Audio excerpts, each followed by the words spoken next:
Olá, meninas, sejam bem-vindas de volta ao meu canal. Hoje eu vim trazer a boa ideia para educar os seus filhos, número 7. Então, estamos no número 7. Fiquei meio ausente aí por esses dias, não trouxe nada de vídeo, porque eu ainda estou me recuperando, não estava muito bem de saúde, mas graças a Deus hoje estou bem melhor.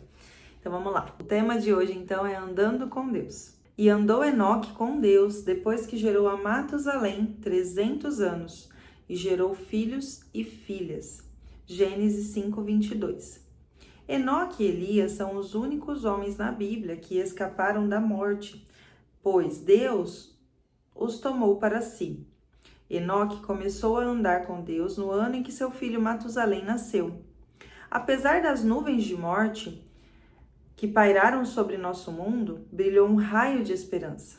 Não precisamos nos resignar a um ciclo vicioso de nascer, crescer, gerar filhos e morrer. Como Enoque, podemos andar com Deus, vivendo em sua presença uma vida significativa, em comunhão com Ele. A responsabilidade de criar filhos deve motivar os pais a buscarem a Deus, voltar à igreja, ser mais fiel na leitura da Bíblia, clamar a Deus por sabedoria, andar com Deus. Então, essa mensagem de hoje fala bastante assim para nós pais, né? Enoque, aqui fala que depois que ele gerou a Matusalém, 300 anos, né? E gerou filhos e filhas. Então, depois que ele gerou Matusalém, ele começou a andar com Deus.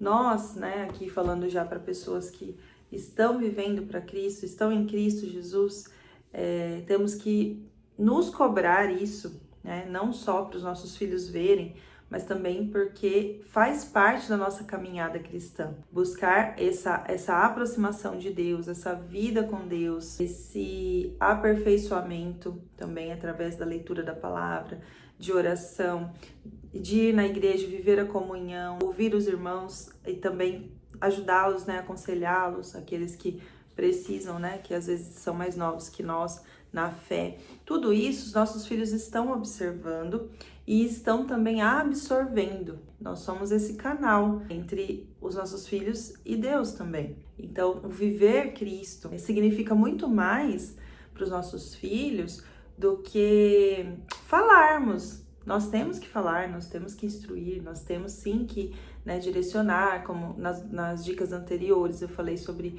a memorização de versículos, eu falei sobre a leitura, devocionais com os filhos também, tudo que for intencional, até atividades, né, em casa ou atividades lúdicas, brincadeiras, tudo isso a gente pode inserir um contexto bíblico, né, para que fique cada vez mais gravado no coração deles, né, na mente, a palavra de Deus. Mas também é muito importante, além de fazermos tudo isso, aplicarmos tudo isso com eles, nós vivermos isso, nós estarmos andando com Deus. E não só falando de Deus, né? Mas sendo aqui, buscar ser Cristo, buscar espelhar e espalhar a imagem de Cristo para as pessoas. E essas pessoas iniciais que estão observando isso são as pessoas que estão dentro da nossa casa, os nossos filhos, né?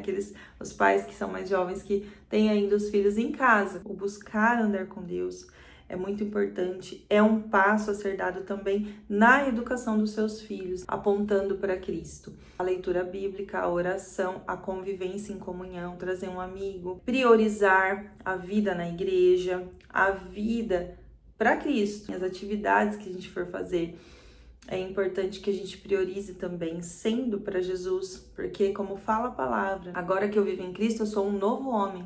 Eu não sou mais o velho homem. Cristo vive em mim. Então, se Cristo vive em mim, eu não vou viver para mim. Eu não vou buscar um lazer vazio, um lazer sem intencionalidade, um lazer sem propósito para Deus, né? Para glorificar o nome de Deus. Isso parece ser muito radical e de fato é. A palavra de Deus, ela fala para nós fazermos essa escolha, né? Não tem um meio termo, um em cima do muro. Principalmente nós que já escolhemos, que já fomos alcançados pela graça de Deus, né? Já estamos em Cristo. Então, se nós estamos em Cristo, é nossa responsabilidade, é nosso dever viver intencionalmente, né? Lutarmos contra a nossa carne, né? Como fala, aqueles que pertencem a Cristo crucificaram a sua carne com as suas paixões e seus desejos, né? Então, nós abandonamos nosso desejo carnal, né? Cada vez mais, claro, cada um tem o seu momento, tem pessoas que estão começando, tem pessoas que já estão lá na frente, ainda não começaram, que precisam rever, né? E tudo isso a gente busca onde? Na oração. A gente fala, Deus, me dá direção, o que eu preciso fazer para ficar mais perto do Senhor, para conseguir espalhar a sua imagem para as pessoas, principalmente para os meus filhos dentro de casa, né? Então, nesse sentido, a gente sempre tem que fazer essa autoanálise. Eu estou escolhendo um passeio, escolhendo um lazer, escolhendo uma brincadeira, um programa de TV que eu vou assistir, né? Uma música, tudo que a gente faz. Estou fazendo com que intencionalidade? Qual é o intento do meu coração? O que eu estou querendo? Qual o objetivo? É só me desligar de tudo, ficar com a mente vazia? Ou buscar intencionalmente glorificar Deus, né? Encontrar uma pessoa, falar uma palavra, ouvir a pessoa, uma pessoa que ainda a gente sabe que não conhece a Cristo, né? Tô num posto de saúde, que isso tem acontecido comigo, tô num hospital, eu vou ficar aqui só rede social, ou eu vou guardar o meu celular e ficar ali à disposição para o Senhor, para que Ele me use, talvez colocar uma pessoa do meu lado, ou fazer com que eu ajude alguém, que eu fique atenta ali ao que está acontecendo. Tudo, todas as coisas são para a glória de Deus. Então, nesse sentido, quanto mais a gente busca essa sensibilidade em Deus, porque é Ele que nos capacita, não somos nós. Então, buscar nele, quanto mais a gente pede dele, mais ele vai abrindo os nossos olhos e nos direcionando. E isso vai reverberando para os nossos filhos. É algo naturalmente vai se espelhar e espalhar, tanto para os nossos filhos quanto para outras pessoas ao nosso redor. As pessoas vão enxergar os nossos defeitos, os nossos pecados, porque nós somos pecadores mesmo estando em Cristo, né? Nós não vamos ser varões perfeitos como Cristo foi, como Cristo é, mas o nosso alvo precisa ser esse. E não só para nós, mas também para toda a nossa família, para aqueles que nos cercam.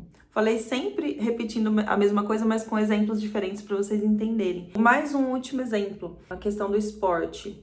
É legal, eu amo ver os meninos já se envolvendo. Eu tenho 2 meninos, para quem não sabe, uma menina se envolvendo com esportes e tudo mais. Mas quando isso vai na contramão da nossa vivência na igreja, da nossa vivência com Deus, a gente não pode abrir mão. Porque senão nós estaremos mostrando para os nossos filhos que é negociável a vivência com Deus, porque nós já estamos salvos. Então, a gente pode viver os nossos prazeres, entendeu? Aquilo que nos satisfaz, aquilo que massageia o nosso ego, aquilo que nos desliga de tudo. E não é isso que o Senhor nos fala, sede santos como eu sou santo. Ele fala pra gente abandonar todas as práticas do pecado, abandonar os desejos da nossa carne. Então, se nós temos esse desejo, essa vontade, esse desejo ardente de viver para Cristo, genuinamente, não só da boca para fora, Deus vai colocando isso no nosso coração, vai nos alertando e nos direcionando para andarmos cada vez com Ele. Então, uma das coisas também foi isso que eu lembrei, a questão do esporte, que é muito legal, mas estava saindo bem no dia da igreja, e aí teve que haver uma conversa, e aí a gente teve que tirar isso da nossa agenda, momentaneamente. Não sei se isso depois talvez mude as datas de jogos, de treino, enfim. E aí vai ser muito legal, porque é algo que eu amo ver, eu amo acompanhar, e quero muito que os meninos participem, mas eu sei que naquele momento não ia ter como negociar, porque ia atrapalhar nossa vida na igreja, nossa vida com os irmãos, nossa vida com Deus. E isso é inegociável na vida do cristão. Então, é essa mensagem que eu trouxe para vocês hoje. Até a boa ideia número 8 e eu te vejo no próximo vídeo.